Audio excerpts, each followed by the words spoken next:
이 시간 다 자리에서 일어나셔서 하나님께서 오늘 우리에게 주시는 말씀을 함께 읽겠습니다. 오늘 우리에게 주시는 하나님의 말씀은 신약 성경 요한계시록 15장 1절에서 8절의 말씀입니다. 요한계시록 15장 1절에서 8절의 말씀입니다. 하나님의 말씀을 한 절씩 교독하여 읽겠습니다. 또 하늘에 크고 이상한 다른 이적이 보이매 일곱 천사가 일곱 재앙을 가졌으니 곧 마지막 재앙이라. 하나님의 진노가 이것으로 마치리로다.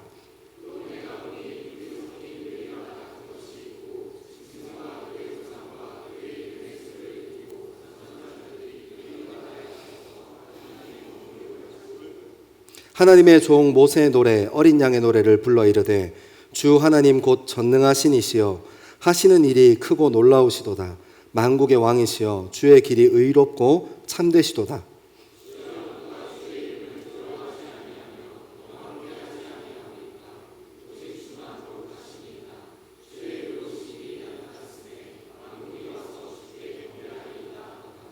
또 이 일 후에 내가 보니 하늘에 증거장막 성전이 열리며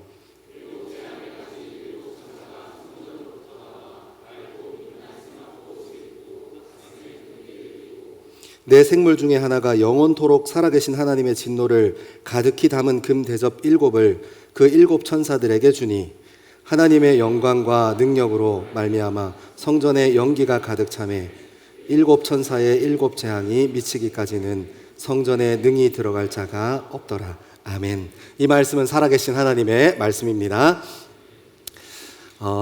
여러분 이제 요한복음 중간쯤 왔어요. 설교는 한 4번 했습니다. 여러분 큐티 잘 따라오시고 계실 거라고 믿습니다. 여기서 한 가지 또 중요한 거 복습하는 의미로 한번 짚고 넘어가야 하는 거 있어요. 첫 번째 제가 요한계시록 시작할 때 나눴던 이야기입니다. 요한계시록은 문학이에요. 그죠? 하나님의 말씀이지만 글로 쓰여져 있는 문학입니다. 요한계시록의 문학의 장르는 묵시문학이라는 장르예요. 여러분 노래가 있고 시가 있고 뭐 소설이 있고 수필이 있는 것처럼 묵시문학이라는 그런 개념의 장르가 있는 거예요. 그러니까 요즘은 우리는 잘 모르는데 많은 청년들이 이 복음서, 저희가 마태, 마가, 누가, 요한복음 읽잖아요. 이 뒤에 붙어있는 이 복음서라는 것들을 그냥 단순히 우리가 믿고 신앙하는 복음의 개념으로만 생각하는데 사실 그것만 가지고 있는 거 아니에요. 분명히 우리가 보고 있는 마태복음, 마가복음, 누가복음, 요한복음 할 때 이 뒤에 복음이라는 뜻은 마태가 기록했던 복음에 대해서, 마가가 기록했던 복음에 대해서 라는 뜻도 있지만 테이노스 아네이르라 해서 영웅 이야기, 영웅들의 서사 이야기. 그래서 실제로 마가복음 쭉 읽어보면 어릴 때 저희 헤라클레스, 올림푸스 산의 신들에 대한 이야기를 읽었던 사람들은 그 희극의 대본에 익숙한 사람들은 마가복음을 쭉 읽으면 되게 무리 없이 쭉쭉쭉쭉쭉 잘 읽어져 내려가요. 왜냐하면 복음서가 장르이기 때문에 그래요. 그래서 신적 인간을 기록했던 그 문학의 장르의 이 장르가 복음서라는 장르가 실제로 있어요. 아무튼 오늘 우리가 쭉 계속해서 보고 있는 이 요한복음은 묵시문학이에요. 묵시문학은 그 안에 있는 단어가 그림 언어, 그 다음에 상징 언어, 그냥 일반 사람들이 보면 잘 해석하기 힘든 언어지만 저희 나라도 일제강점기 때 이렇게 일본 치하에서 일본 사람들은 이해 못하지만 우리 민족들은 이해할 수 있는 정서를 가지고 글을 많이 썼어요. 그런 저항문학, 묵시문학을 우리나라도 많이 가지고 있어서 이 요한계시록을 금방 이해할 수 있습니다. 묵시문학은 소망과 새로운 희망으로 가득 차 있어요. 여러분 실제로 저랑 같이 이 설교는 4번, 예배는 4번, 오늘까지 4번째. 그리고 여러분들이 주중에 요한복음 쭉 따라 읽어 내려가면서 왼쪽에 있는, 매일 성경 왼쪽에 있는 그 관주들을 쭉 따라 읽어보면 요한복음이 막 비밀 문서거나 어떤 두려움의 단어로 적혀 있고 이렇게 막 협박용으로 쓰여져 있는 그런 어둠의 문서가 아니라는 것을 금방 알게 돼요. 굉장히 희망으로 가득 차 있고 새 소망으로 가득 차 있어요. 이 묵시문학이라는 문학의 특징이 그렇기 때문입니다. 안타깝게 이런 것들에 대한 개념, 이 문학에 대한 장르의 이해나 그리고 성서학적인 이해를 이렇게 막 따지지 않고 이단들이나 요즘 음모론자들이나 아니면 임박한 종말론자들이나 아니면 너무 신비주의에 심취해 있는 사람들, 그리고 사실 조금 저희 목회자들도 반성하긴 해야 해요. 저희 선배들 중에서 이거 가지고 많이 해먹으신 분들 많아요. 막 이렇게 두려움으로 공포로 이렇게 막 재앙이 임하고 그렇지 않습니다. 그 로마의 핍박 가운데 어마어마한 도미티아누스 황제의 박해 가운데 있었던 이 아시아의 교회들 위해서 새로운 희망, 예수 그리스도가 희망이야, 결국 예수 그리스도로 마칠 거야 하는 새로운 희망을 전하기 위해서 쓰여져 있습니다. 그래서 힘들고 어려우면 사실 요한계시록의 말씀 쭉 읽어보면 돼요. 오늘도 그런 내용들이 이렇게 가득가득합니다. 오늘 하나님 말씀 좀 따라가면서 오늘 특별히 제가 말씀의 제목을 관점으로 정했는데요. 우리가 살아가는 이 땅의 관점, 그리고 내가 살아가는 나의 관점이 아니라 우리가 말씀을 좀 따라 읽어 내려가면서 하나님의 관점이 여러분의 눈에, 여러분의 마음에 걸리게 되기를 소망합니다. 그리고 오늘 하나님의 말씀 또 천천히 따라 읽어 내려가면서 같이 나누고 묵상할 건데, 그때 여러분에게 말씀하시는 하나님의 음성 듣는 저와 여러분 되기를 소망합니다. 같이 1절의 말씀 한번 읽겠습니다. 1절입니다. 시작. 또 하늘에 크고 이상한 다른 이적을 보매 일곱 천사가 일곱 재앙을 가졌으니 곧 마지막 재앙이라. 하나님의 진노가 이것으로 마치리로다. 아멘. 아멘. 이거 마이크가 여기 있으니까 얼음이 안에 있으니까 ASMR이 나가는데 여러분 양해하고 들으세요. 제가 다음 주부터는 얼음 넣지 않겠습니다. 조금이라도 시원한 물을 먹겠다는 강력한 의지가 들어가는 바람에 죄송합니다.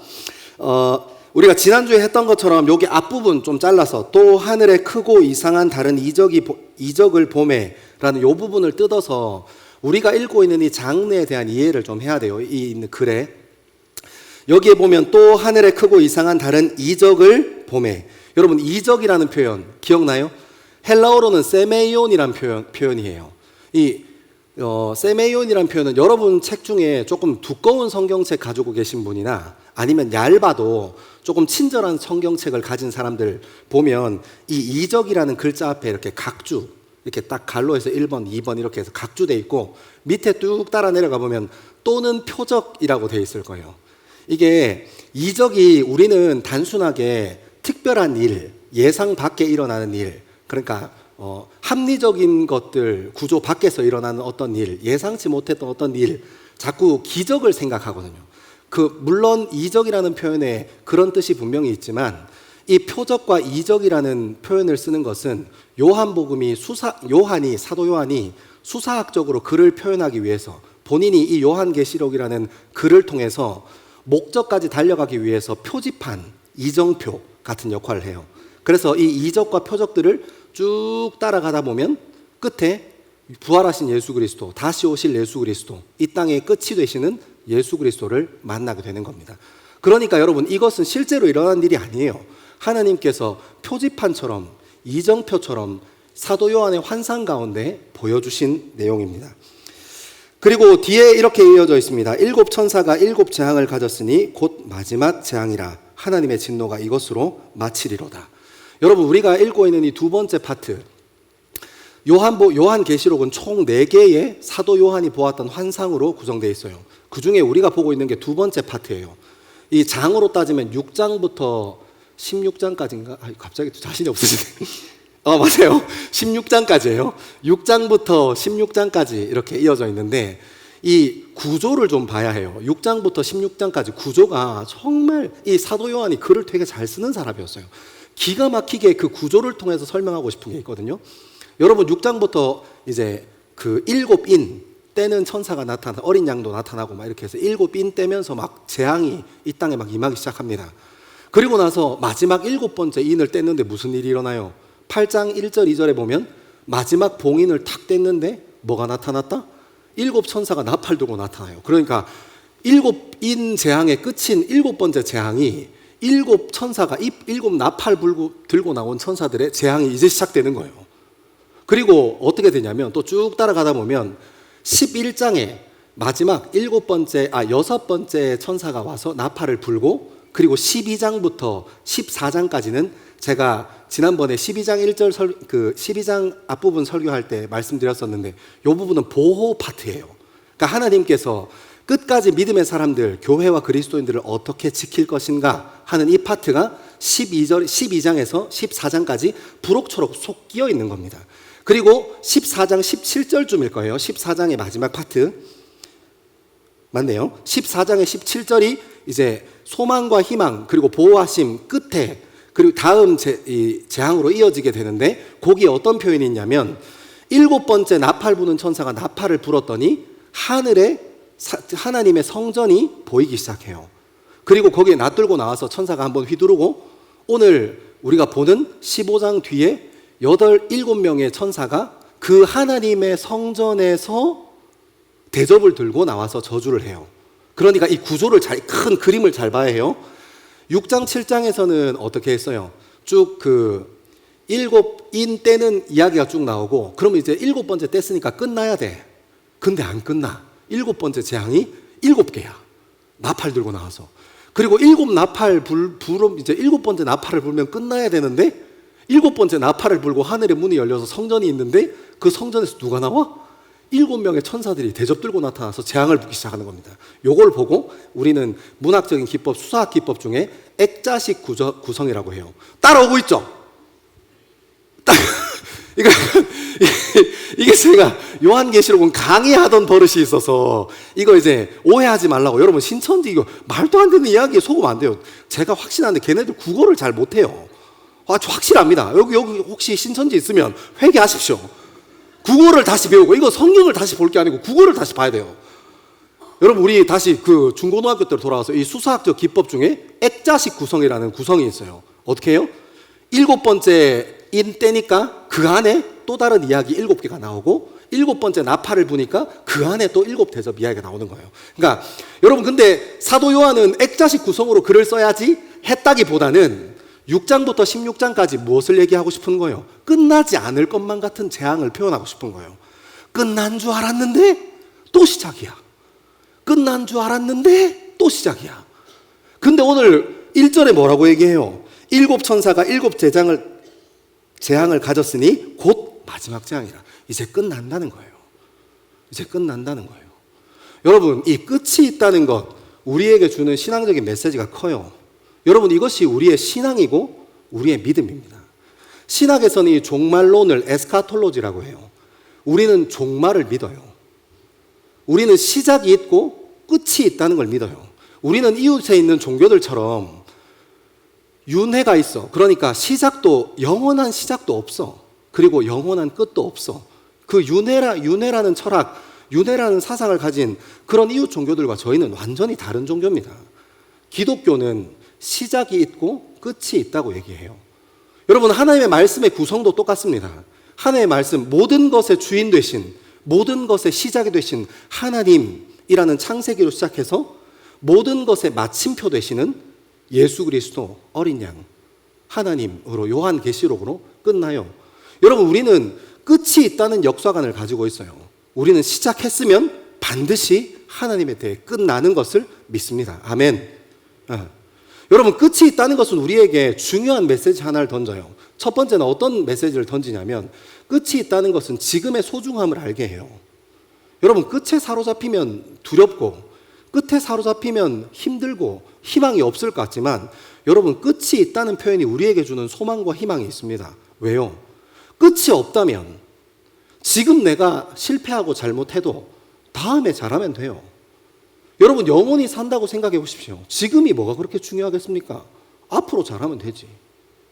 하지만 여러분 끝이 있다는 것, 죽음이 있다는 것, 시작이 한 번 시작했으면 한 번 끝난다는 이 역사관을 가진, 이 종말론의 신앙을 가진 우리들은 무엇이 중요한 거예요? 지금요. 여러분 그래서 지금 옆에 있는 분들과 정말 뜨겁게 사랑하게 되기를 소망합니다. 다음이 없어요. 하나님께서 한 번 보내주신 거예요. 시기하고 질투하는 일에 너무 마음 쏟지 말고 옆에 있는 사람 꼭 안아주는 일에, 옆에 있는 사람 마음에 귀 기울여주는 일에 마음 쏟는 저와 여러분 되기를 소망합니다. 여러분 끝이 있다는 것은 그리고 단순히 우리에게 지금이 소중해, 지금이 중요해 이런 것만 가르쳐주지 않습니다. 여러분이 종말론의 신앙관, 종말론의 역사관을 받아들이고 우리의 믿음으로 고백한다는 것은 우리가 지금 경험하고 있는 젊음의 힘듦과 어려움, 우리가 지금 경험하고 있는 연단, 훈련, 근데 우리가 그 안에 있으니까 잘 모르겠다, 그죠? 지금 내가 경험하고 있는 상사로부터의 갈굼, 부모님으로부터의 어떤 기대, 그 기대에 부응하지 못하는 내 모습, 회사의 어떤 기대로부터 내가 해낼 수 있는 것이 얼마 없구나 하는 그런 조금 초라함, 그리고 주변에 있는 친구들이 성공하는 것들 바라보고 주변에 있는 친구들의 노력의 열매, 인내의 열매들이 맺는 걸 보면서 지금 차라리 내가 견디고 있는 이 시간이 훈련받는 시간이구나 하고 안다면 조금 마음이라도 편할 것 같은데 어때요? 지금 내가 훈련받는지 연단받는지도 잘 모르겠어요. 내가 너무 힘들어서. 시간 조금 지나보면 그때 하나님께서 그렇게 인간관계 중심으로 몰아넣으셔서 나를 훈련시키셨구나. 그런 상황 가운데로 하나님께서 나를 몰아넣으셔서 나를 훈련시키셨구나. 늦게 아는 것이지. 지금은 내가 훈련받고 있다면 차라리 한번 으쌰으쌰해서 열심히 받아보겠는데 한없이 초라한 것만 갖고 해도 끝이 없는 것 같은 그런 상황이 우리 눈앞에 펼쳐져 있는 것이 우리의 젊음입니다. 하지만 여러분 기억하십시오. 끝이 있습니다.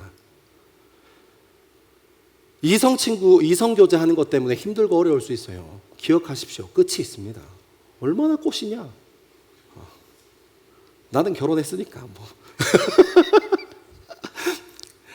여러분 말 안 듣는 옆에 있는 동료 직원들, 말 함부로 하는 상사들 다 끝이 있습니다. 술 많이 먹다가 위에 빵꾸 날 수도 있어요.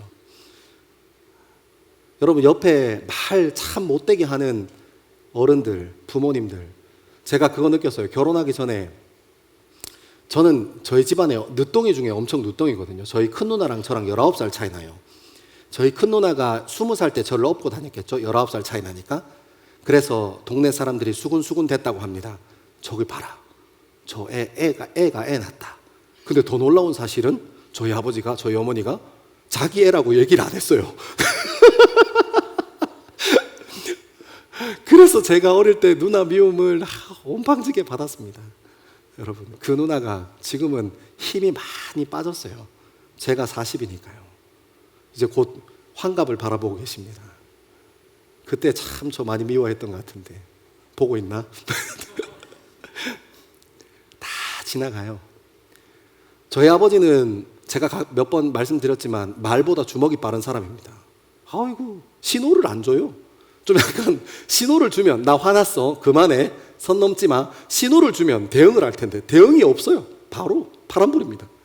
그래서 참 아버지도 저는 아버지가 돌아가셨거든요.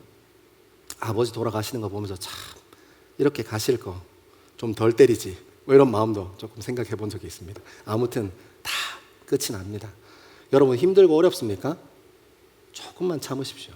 다 지나갑니다. 금방 끝납니다. 여러분 끝이 있다는 것 그것이 우리에게 희망이 됩니다. 그래서 우리가 어떻게 해야 합니까? 여러분 우리가 살다 보면 우리 능력으로 우리가 사고를 친 사고도 있고 때로는 우리가 사고를 안 쳤는데 뭐 예를 들어서 엄마가 사고 쳤는데 부모님이 사고 쳤는데 내가 거기 같이 엮여 들어가거나 친구가 사고 쳤는데 내가 거기 같이 엮여 들어가서 내가 뭐 할 수 있는 것도 없고 말도 못 하겠고 막 이런 때가 있습니다. 때로는 내가 내 능력으로 사고 쳐서 감당하지 못할 그 수렁에 빠져 있을 때도 있어요. 여러분 그럴 때 있잖아요. 인생이 두 개면 하나는 여기까지만 딱 하면 좋겠다 하는 그런 때 다들 행복하게만 지내십니까? 저게 무슨 얘기지? 뭐 새내기들은 그럴 수 있으나 우리 뭐 직장 생활하고 뭐 이렇게 시험 준비하고 이런 시간들 지나면서 내가 뭐 하고 있나? 지금 내가 여기서 뭐 하나? 이 아름다운 젊음에 이런 생각들 한 번씩 합니다. 여러분 그렇게 시간을 지나갑니다. 근데 여러분 어때요? 지나보니까 어때요? 그 일 다 지나갔어요. 갑자기 생각났는데 제가 군대에서 이등병 때 진짜 많이 맞았거든요. 맞아도 그렇게 때릴 수가 없더라고요. 제가 있었던 부대는 실탄 소지하고 경계 근무 나가는 부대였는데 실탄 트니까 이제 사고 나면 인명사고 나잖아요. 너무 많이 때리는 거예요. 제가 처음으로 제가 한 번도 죽고 싶다는 생각 해본 적 없는데 군대에 있을 때 고참들한테 너무 많이 맞아가지고 그만하면 좋겠다 하는 생각 했습니다. 근데 여러분 그게 벌써 20년 지났네요. 여러분 제가 능력이 있어서 그 시간을 넘어왔습니까? 여러분이 능력이 있어서 아이고 그만하면 좋겠다 하는 그 시간 다 지나왔습니까? 아니요. 우리는 능력이 없어요. 시간이 해결해 준 게 많습니다. 시간의 주인이 누구신데요? 하나님이요. 우리는 능력이 없어서 그 문제 안에서 허우적대고 있을 때 때로는 부모님을 통해서, 때로는 선배를 통해서, 때로는 친구를 통해서 우리 길을 열어 가십니다. 하나님께서요. 그래서 여러분, 우리가 끝이 있다는 것을 믿는 믿음을 가진 우리는 무엇해야 하는 겁니까? 문제 앞에서 포기하지 마십시오. 여러분이 위대한 어떤 일을 해내야 된다는 것이 아닙니다. 우리 기독교의 신앙과 믿음의 정체성은 여러분들에게 뭔가 위대한 십자가를 질 것을 요구하지 않습니다. 일은 하나님께서 하십니다. 일은 예수 그리스도께서 하십니다. 우리는 어떻게 해요? 버티면 됩니다. 견디면 됩니다. 인내하고 기도하고 끝이 있으니까 그 끝을 바라보고 그 자리에서 인내하고 버티면 됩니다. 여러분 그거 알죠? 여러분들 사람 평가할 때, 주변의 사람들 평가할 때 무엇으로 평가합니까? 업다운이 심한 사람 위험하잖아요. 그죠? 그죠? 업다운이 심한 사람들 진짜 위험한 사람들입니다. 잔잔한 사람, 안정감 있는 사람, 어떤 사람을 보고 우리가 안정감 있다고 얘기해요? 문제나 상황이 닥쳤지만 그 사람의 자세와 태도가 무너지지 않는 사람요. 이것이 하나님께서 우리에게 원하시는 겁니다. 사랑하는 여러분, 종말이 있어, 끝이 있어 하고 믿으면 여러분 오늘 하루를, 여러분에게 주어진 지금 이 시간을 신실하게 버티고 하나같이 한 걸음 한 걸음 걸어가는 저와 여러분 되기를 소망합니다. 하나님께서 반드시 시간을 통해서 사람을 붙여주셔서 사건을 통해서 우리를 구원으로 인도내실 겁니다. 우리 말씀을 조금 더 읽어봅시다. 2절에서 4절입니다. 2절에서 4절까지 같이 한번 읽겠습니다. 시작. 또 내가 보니 불이 섞인 유리바다 같은 것이 있고 짐승과 그의 우상과 그의 이름의 수를 이기고 벗어난 자들이 유리바다 가에 서서 하나님의 검은고를 가지고 하나님의 종 모세의 노래 어린 양의 노래를 불러 이르되 주 하나님 곧 전능하신 이시여 하시는 일이 크고 놀라우시도다.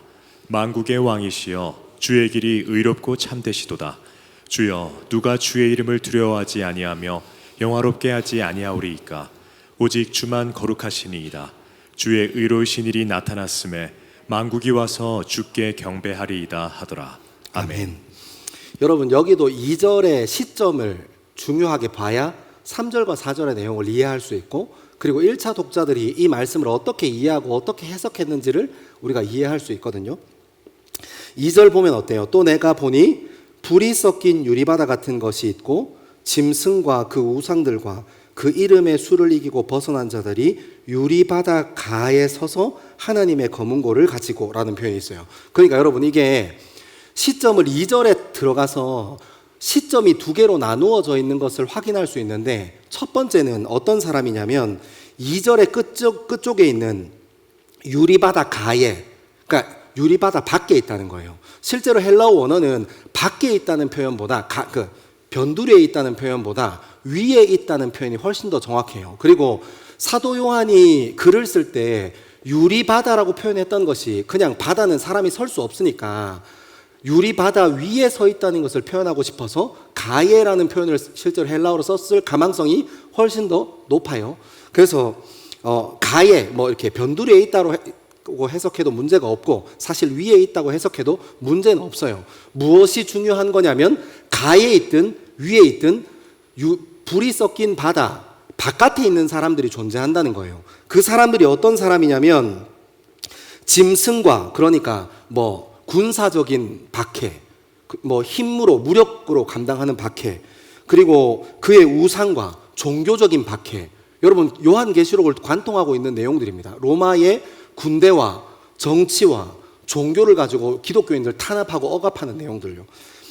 그 우상과 종교적인 저것과 그 이름의 수를 이기고, 여러분 우리 666 이렇게 요한계시록 하면 나오잖아요. 이 666이라는 표현은 제가 요한계시록 첫 번째 설교할 때 한번 표현했는데, 그 헬라인들이 가지고 있는 게마트리라는 개념이 있어요. 게마트리가 뭐냐면 지금 현대 언어는 숫자를 언어대로 기역, 니은, 디귿, 리을, 그러니까 모음, 자음, 체계로 이루어져 있고, 그 다음에 숫자도 아라비아 숫자로 1, 2, 3, 4, 5, 6, 7, 8, 9, 10 이렇게 아라비아 숫자로 체계로 숫자가 이루어져 있잖아요.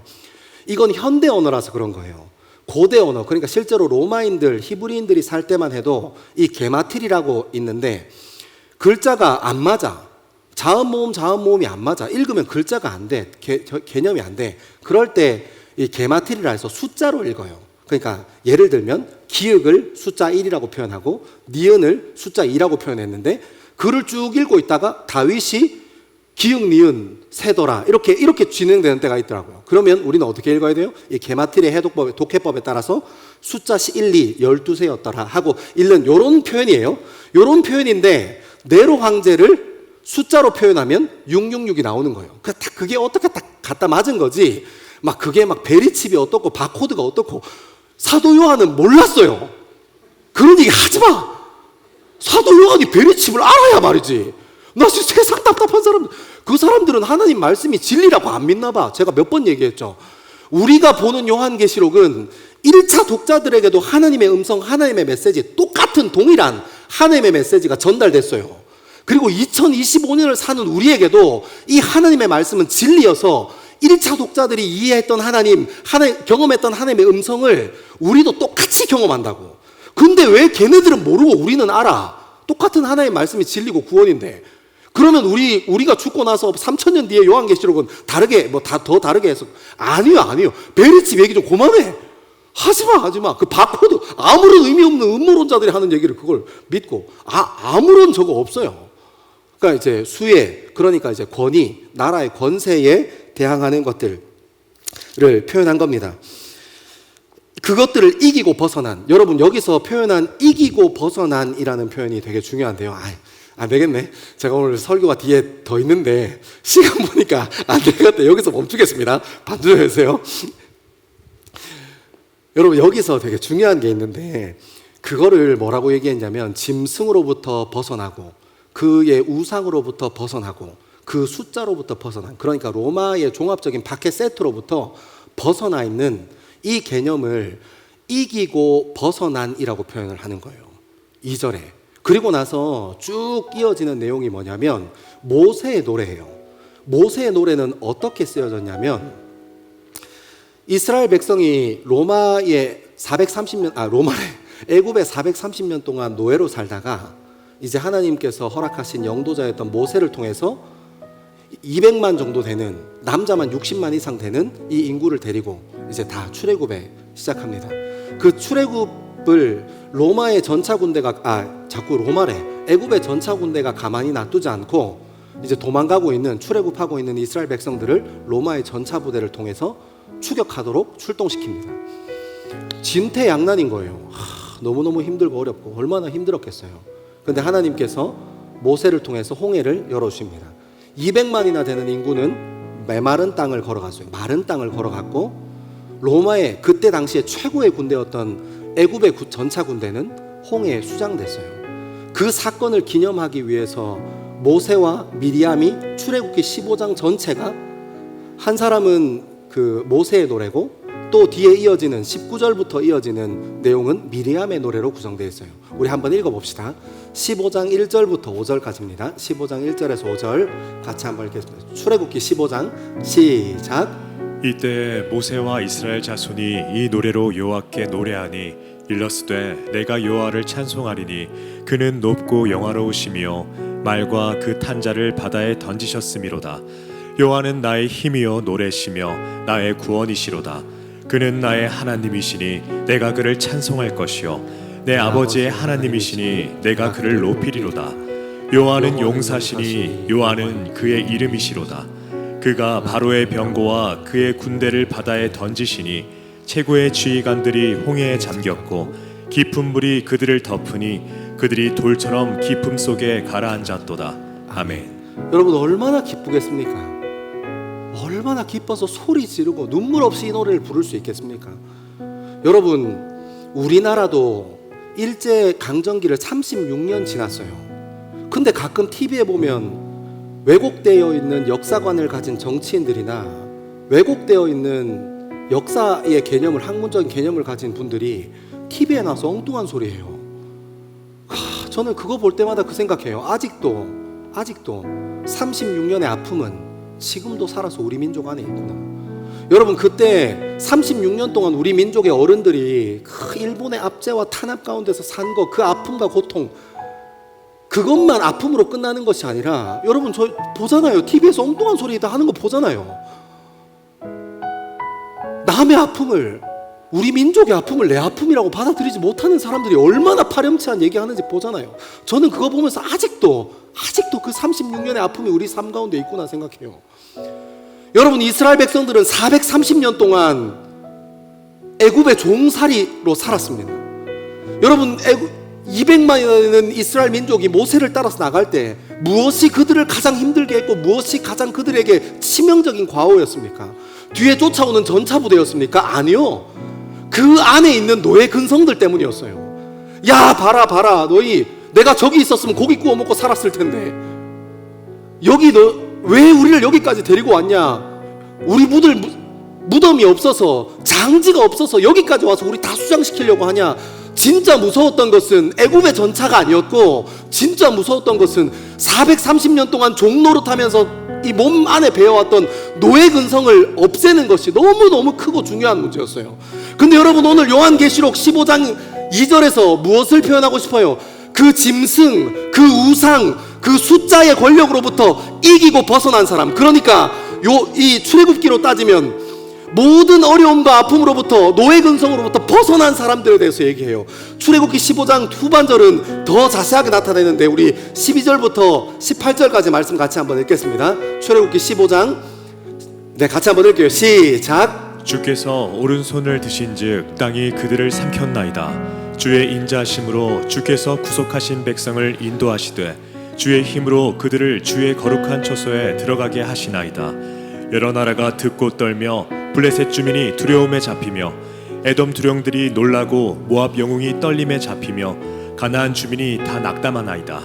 놀람과 두려움이 그들에게 임하매 주의 팔이 크므로 그들이 돌같이 침묵하였사오니 여호와여, 주의 백성이 통과하기까지 곧 주께서 사신 백성이 통과하기까지였나이다. 주께서 백성을 인도하사 그들을 주의 기업에 산에 심으시리이다. 여호와여, 이는 주의 처소를 삼으시려고 예비하신 것이라. 주여, 이것이 주의 손으로 세우신 성소로소이다. 여호와께서 영원 무궁하도록 다스리시도다 하였더라. 아멘. 여러분, 이스라엘 백성들은 자기 안에 있었던 노예 근성, 자기 안에 있었던 죄의 쓴뿌리들을 다 주님께 다 내어 맡깁니다. 그리고 이기고 벗어나 승리에 있는 이스라엘 백성들을 하나님께서 무엇으로 부르셨다는 것을 회복하는 거예요? 성소로, 하나님의 집으로. 그러니까 무엇이 바뀐 겁니까? 정체성이 바뀐 겁니다. 사랑하는 여러분, 저는 여러분과 공유하고 싶은 구원의 감격, 구원의 기쁨, 그리고 믿음과 신앙의 결단이, 저는 이런 수준의 얘기를 여러분들과 함께 나누고 누리고 싶어요. 여러분, 믿음과 신앙이 있다는 것, 내가 예수 그리스도 믿기로 했어 하는 것은 교회나 왔다 갔다 하고 교회에 내 이름 3글자 등록하고 그럼으로 끝나는 것이 아닙니다. 아니요, 아닙니다. 여러분, 세례가 무엇입니까? 세례 그냥 교회에 있으면 받으라 할 때 받는 것이 세례입니까? 아니요, 아닙니다. 여러분, 구원의 기쁨, 내 정체성이 바뀌는 겁니다. 세상 사람들이 뭐라고 얘기하든지 나는 그렇게 살지 않기로 결단하겠다는 거예요. 세상 사람들이 어떤 풍조를 가지고 어떤 이익을 가지고 따라가며 살지라도, 물질을 숭배하며 살지라도 우리는 그렇게 살지 않겠다. 왜냐하면 하나님의 성소니까, 내 젊음이 하나님의 집이니까. 여러분, 이 고백이 구원의 기쁨의 고백입니다. 근데 왜 우리는 늘 교회 오는 것에서 만족합니까? 왜 세례 받는 것에서 만족하려고 해요? 여러분, 저는 세례 아무나 안 받았으면 좋겠습니다. 제 안에 있는 목회자의 양심이에요. 구원의 기쁨을 누리지도 못하고 그냥 교회 6개월 왔다고 세례를 줘? 구원의 기쁨도 같이 뺏어가는 겁니다. 여러분이 출애굽했던 이스라엘 백성들은 그 기쁨 안에서 즐거워하고 또 기뻐했습니다. 무엇 때문에요? 이제 더 이상 430년 동안 나를 지배하고 나를 삼키고 있던 노예 근성으로부터 정말 자유인이 되어서 하나님의 성소로 살겠다고 결단하는 거예요. 여러분, 우리가 그리스도의 기쁨, 구원의 기쁨, 세례의 기쁨을 어디서 느낄 수 있습니까? 우리 삶에서 세상 사람들은 사랑하면 어리석어, 사랑하면 욕먹어, 그렇게 하면 너 아무나 쉽게 봐 하는 우리가 살아가는 이 세상에 살아갈 때 진짜 사랑하는 사람으로 살아가는 거예요. 부모님들 품고 사랑하고 형제 자매들 품고 사랑하고, 그래서 벗어나고 이기는 사람이요. 내 정체성이 더 이상 세상 사람들의 정체성과 같지 않다는 거예요. 그때 무엇을 발견할 수 있어요? 여전히 우리 삶 가운데 함께 계신 하나님을 발견하는 겁니다. 우리가 그렇게 세상 사람들에게 손으로 치워지고 세상 사람들이 우리에게 거리 두려고 하고 이용해 먹으려고 우리 삶 가운데 덤빌 때 여전히 하나님께서 나와 함께 하시는구나. 여전히 하나님께서 나와 함께 울고 있구나. 하나님께서 나와 지금 함께 걷고 있구나. 내가 가고 있는 이 길이 맞는 길이구나. 사랑하는 여러분, 오늘 이 요한계시록의 말씀 앞에서 새로운 희망과 새로운 소망, 하나님의 관점이 보이게 되길 소망합니다. 여러분은 더 이상 이 세상 사람들이 얘기하는 그런 이 세상의 풍조를 따르는 사람이 아니라 하나님의 성소로 내가 무엇을 내 삶에 품어야 하는지 명확하게 아는 사람으로, 내 삶을 왜 깨끗함으로 유지하고 정결함으로 유지하고 내 마음을 왜 거룩하게 유지해야 되는지 아는 믿음의 사람으로 세워져가는 저와 여러분 되기를 소망합니다. 우리 마음 가운데 구원의 기쁨이 다시 한번 회복되기를 소망합니다. 우리 마음 가운데 우리 인생의 거룩함을 추구하고 남들 따라 사는 것 아니라 예수 그리스도 쫓아 사는 우리 되어지기를 소망합니다. 우리 삶 가운데 그런 믿음의 결단, 그런 구원의 고백이 저와 여러분 삶 가운데 함께하기를 소망합니다. 우리 다 같이 이 자리에서 일어나셔서 우리의 마음을 주님께 높이 올려드리며 더 깊은 예배의 자리로 함께 나아가기를 소망합니다.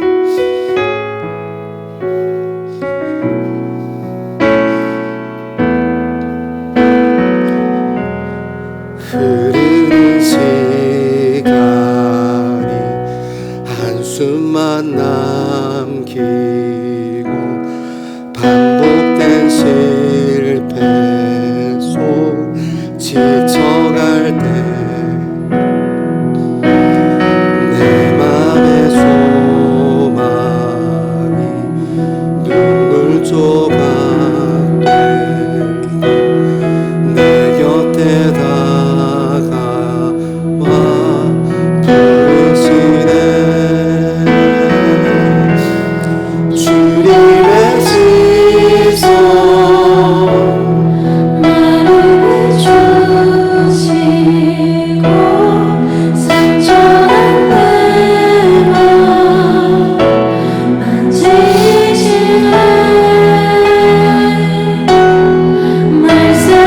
말씀하시고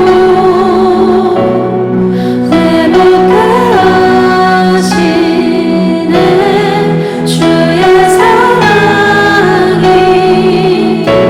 다시 살게 하시네.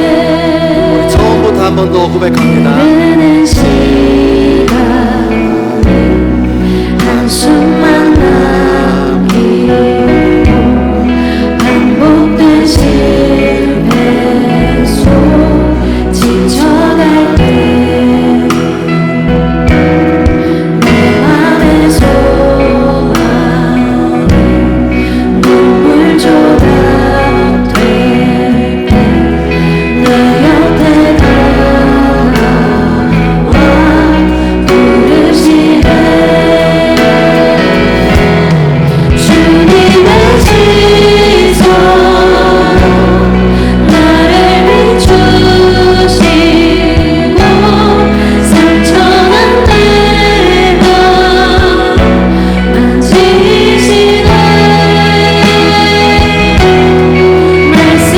말씀하시고 회복해 하시네. 주의 사랑이 다시 살게 우리 한 번 더 주님의 시선 주님의 시선 나를 비추시고 상처난 내 맘 만지시네. 말씀하시고 회복해 하시네. 주의 사랑이 다시 살게 하시네.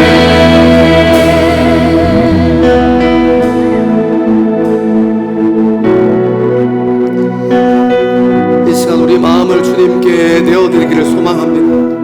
영원한 우리 인생의 끝 대신 하나님을 더 깊이 주목하는 우리 되어지기를 소망합니다. 주를 본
상처난 내맘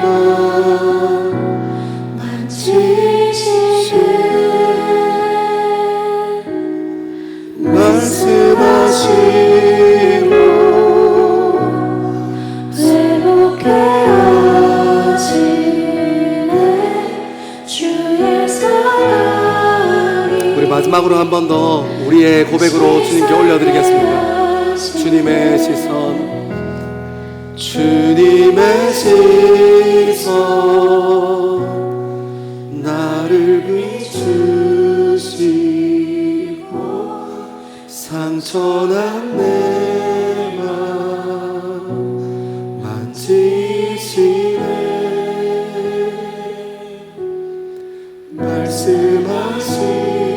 말씀하시고 새롭게 하시네 주의 사랑이 다시 살게 하시네. 사랑하는 젊은 그리스도인들이 이 시간 같이 마음을 정하여 기도하기 시작합시다. 먼저 시작 되신 하나님, 그리고 우리 모든 것의 끝 되신 하나님을 신뢰하고 진짜로 믿읍시다. 지금 이 시간이 우리에게 주어지는 사건과 사고들과 어려움과 훈련의 시간들이 결국 끝날 것을 믿으며 오늘 우리의 삶의 중심을 지키고 오늘 우리의 입술의 고백을 지키고 오늘 우리의 생각을 지키고 오늘에 대한 우리의 삶의 자세와 태도를 지키는 우리 젊은 그리스도인들 될 수 있게 함께 기도하며 나갑시다. 그리고 나아가서 하나님께서 우리를 성소로 부르셨습니다. 이 세상의 가치에 동의하지 않고 이 세상의 가치에 휩쓸리지 않고 우리는 하나님의 아들로 예수 그리스도의 백성으로 살아갈 수 있게 우리 주의 이름 크게 세 번 외치고 같이 기도합니다. 주여 주여 주여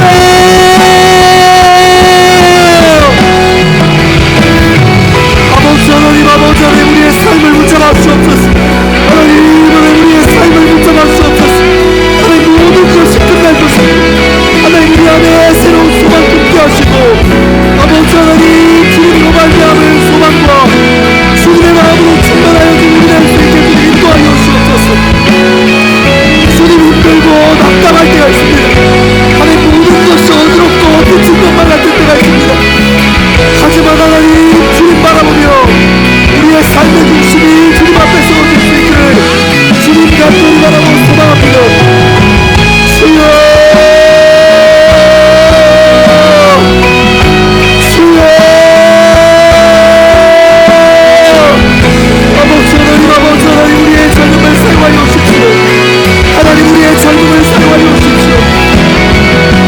하나님 우리의 입술을 지켜주시고 하나님 우리의 마음을 지켜주시고 하나님 우리의 생각을 지켜주시고 예수 그리스도의 말미암은 십자가를 지키게 하시고 하나님 우리의 젊음이 깨끗해야 합니다. 하나님 우리 젊음이 거룩해야 하는 이유를 알게 하시고 주님 앞에 세워진 정체성을 갖추고 주님께 나아가는 우리를 수 있게 주님 인도하여 주옵소서. 하나님 그것을 이겼다고 벗어났다고 표현했습니다.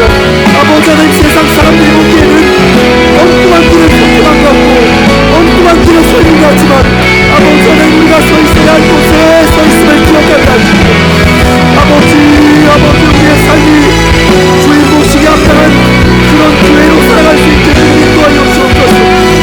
주여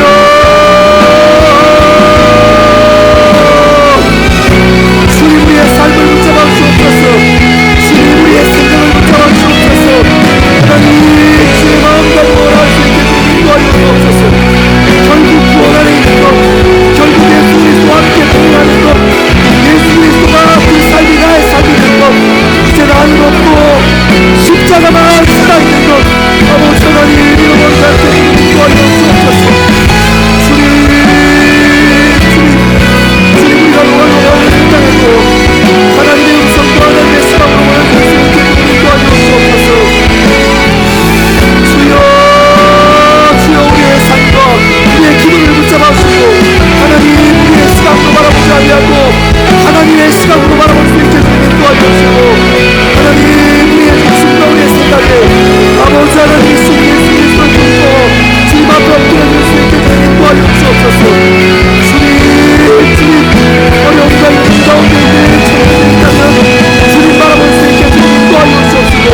다시 한번 기도하실 때 우리 마음 모아서 주님께 한 번 더 크게 부르짖어 기도하기 시작합시다. 우리는 2025년 8월 하나님께서 허락하신 강원도 고성 땅으로 갈 것입니다. 그 자리에서 우리의 힘듦과 우리의 어려움으로 우리의 삶을 채우는 것 아니라 그 자리에서 하나님께서 보게 하신 그 땅과 만나게 하신 그 영혼으로 우리의 삶을 채우게 되기를 소망합니다. 하나님께서 그곳에 우리를 교회로 세우셨으니, 하나님께서 우리를 교회로 그 자리에 부르시니, 하나님께서 허락하신 그 마음 따라 예수 그리스도의 마음을 품고 그 자리에서 작은 교회로 살아내고 그리스도인으로 살아내는 농활 될 수 있게 우리 농활 위해서 마음 다해서 우리의 중심을 주님 앞에 세워드리며 기도하기 시작합시다. 우리 이 시간 주의 이름 3번 크게 외치고 다시 한번 기도하겠습니다. 주여, 주여, 주여.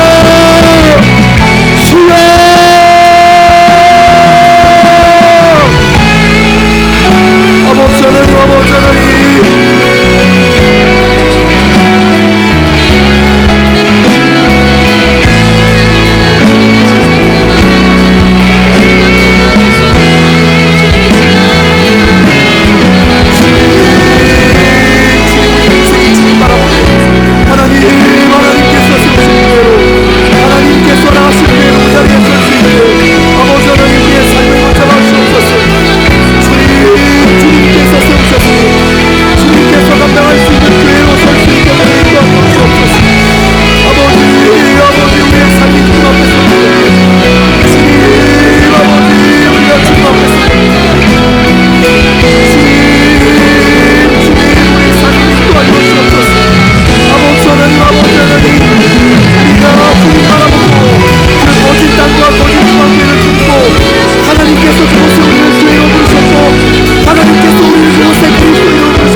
성령 하나님의 인도하심과 깊은 임재 가운데 잠잠히 깊은 기도의 자리로 들어가게 되기를 소망합니다. 특별히 기도하실 때 하나님 우리 안에 구원의 기쁨을 다시 한번 회복하여 주옵소서. 세상 사람들이 보기에는 2등급, 3등급, 아니 2군, 3군처럼 보일 수 있지만 우리는 세상의 가치 쫓아 살지 않고 미련해 보여도 사랑하는 일에 우리 인생의 전부를 거는 인생, 사람을 섬기고 살리는 일에 우리 젊음의 전부를 거는 인생, 함께하는 것으로 즐거워하고 안고 서로 안아주는 것으로 행복해하고 그들의 이야기를 들어주고 그들의 기도 제목이 내 기도 제목이 되는 것, 그런 구원의 기쁨을 다시 한번 회복할 수 있게 주님 인도하여 주옵소서. 교회에 왔다 갔다 하는 일에 우리 마음의 안정감 삼지 않게 주님 인도하여 주시고 날마다 주님의 말씀과 동행하고 날마다 그리스도의 사랑과 동행하고 사도 요한이 고백했던 것처럼 이기고 벗어난 사람으로 우리의 젊음을 세워 주옵소서. 우리 그렇게 깊은 기도의 자리로 함께 들어가겠습니다. 기도하겠습니다.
사랑하는 하나님,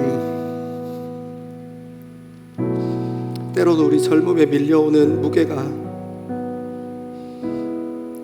우리 삶에 감당할 수 없는 무게가 밀려올 때가 있습니다. 때로는 사람으로부터 올 때도 있고, 직장에서 올 때도 있고, 가정에서 올 때도 있고, 이런저런 우리 삶에 어려움이 밀려올 때가 있습니다. 그때 모든 것을 포기하고 싶고 그냥 조금 널브러져 있고 자빠져 있고 싶을 때가 있습니다. 하지만 하나님, 우리가 결국 이 모든 것은 끝이 나고 예수 그리스도가 올 것이라는 믿음이 우리의 젊음을 새롭게 하기를 소망합니다. 우리가 해야 할 것은 위대하고 화려한 일을 해내는 것 아니라 하나님께서 일하시는 것들을 바라보고 오늘 우리에게 주어진 지금 이 시간 우리의 젊음의 중심과 생각과 시선이 무너지지 아니하도록 우리의 중심을 붙잡아 주시고 좌로나 우로나 치우치지 아니하고 예수 그리스도 경험하고 예수 그리스도 바라보는 우리 젊음 될 수 있게 주님 인도하여 주시옵소서. 하나님, 세상 사람들과 다르게 살기를 소망합니다. 우리의 젊음을 깨끗하고 거룩함으로 채워갈 수 있게 주님 인도하여 주십시오. 세상의 젊음은 깨끗함과 거룩함을 어리석다 얘기하지만 우리는 그것이 벗어나고 이 세상을 이기는 방법인 줄 알고 우리 삶과 여전히 함께 동행하시는 예수 그리스도 붙잡고 거룩함으로 우리의 삶을, 깨끗함으로 우리의 삶을 채워갈 수 있게 아버지 하나님 인도하여 주시옵소서. 하나님, 당신이 우리의 삶을 붙잡으셔야 합니다. 예수 그리스도의 십자가가 우리의 젊음을 붙잡으셔야 합니다. 하나님, 흔들리지 않는 젊음 될 수 있도록, 주님 바라보고 한 걸음씩 걸어갈 수 있는 젊음 될 수 있도록 하나님 우리와 함께하여 주시옵소서. 그리하여 구원의 기쁨을 다시 회복하고 하나님과 교제하는 그 기쁨을 회복하고 그 믿음으로 말미암아 우리 삶에 차고 넘치는 기쁨으로 오늘 우리에게 허락한 하루, 가정 그리고 직장 안에서 살아낼 수 있는 용기 허락하여 주시옵소서. 감사합니다. 이 모든 말씀 우리 인생을 새로운 소망을 품게 하시는 예수 그리스도 이름 받들어 기도합니다. 주님 한 분으로 충만하다 고백하고 주님 한 분으로 충분하다 고백하는 젊은 그리스도인들 위해 이 세상의 질서와 이 세상의 방식을 따르지 않겠다 결단하는 예배의 자리를 지키는 함께한 하나님의 백성들 위해 하나님께서 선포하신 복을 선언합니다. 여호와는 내게 복을 주시고 너를 지키시기를 원하며 여호와는 그의 얼굴을 내게 비추사 은혜 베푸시기를 원하며 여호와는 그의 얼굴을 내게로 향하여 드사 평강 주시기를 원하노라. 아멘.